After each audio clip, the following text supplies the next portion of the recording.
Let's use the rotate tool to make some fun shapes. Let's begin by grabbing a front view of this. And I like that I can see my z-axis and my x or y-axis. That's good. I'm going to begin by grabbing my line tool.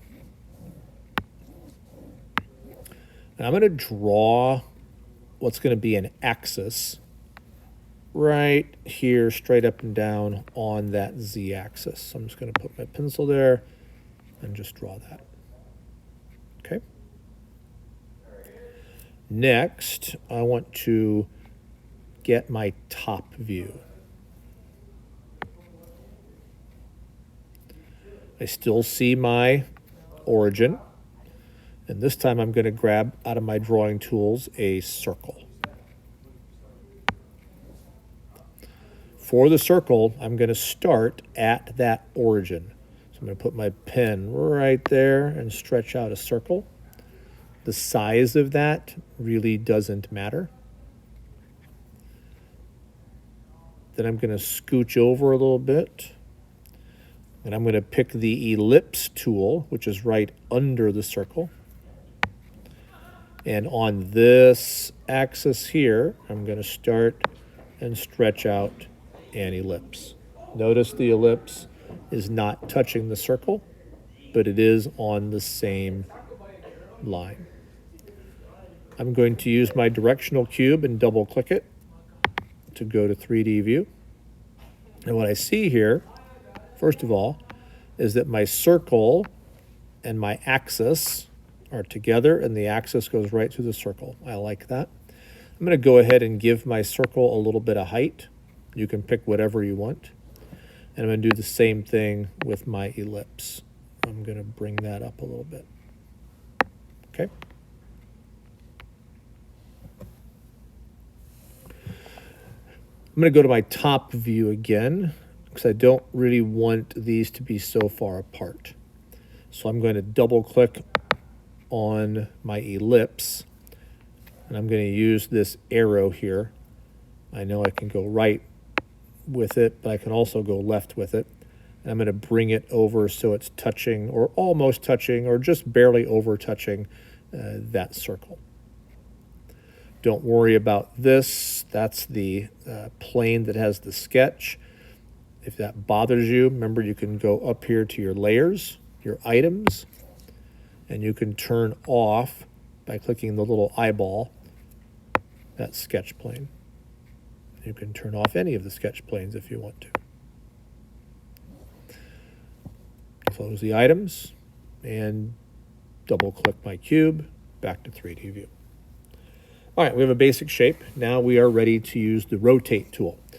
The rotate tool is going to let me take this ellipse, this I call it a flower petal from now on, and spin it around the center of the circle. I'm going to go to my magnifying glass, and I'm going to type ROT.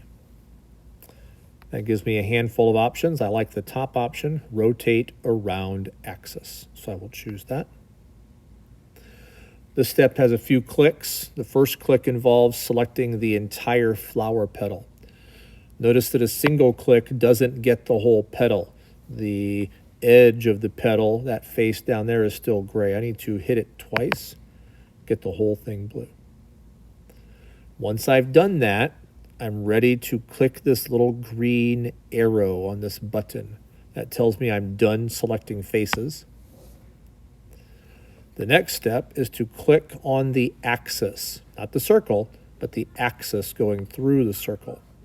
So we'll tap that. Notice that gives me this dotted line showing a connection from the axis into the flower petal. It gives me a swing arrow and a copy button. If I just grab the swing arrow, it's moving or rotating, right? That's the name of the tool, rotating that flower petal around the center of the flower. If I click the copy button first, it's going to leave a flower petal there and move another flower petal. When I like it, I'm going to press the check mark button. That locks that one in. Let's do that one more time. There were a number of steps there, and it was not a bad idea to do it again.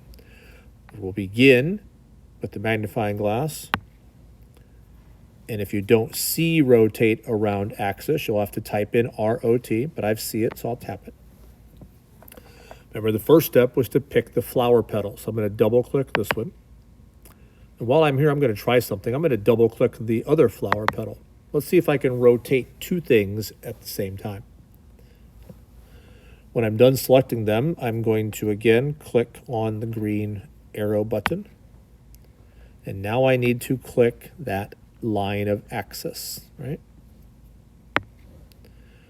I have my swing arrow and I have my copy button. I'm going to click copy. And sure enough, it's swinging two of them at the same time. When you're done, hit the check mark. If you want to keep going with this, you certainly can. But when you're done, remember, use your camera button and take a picture of it.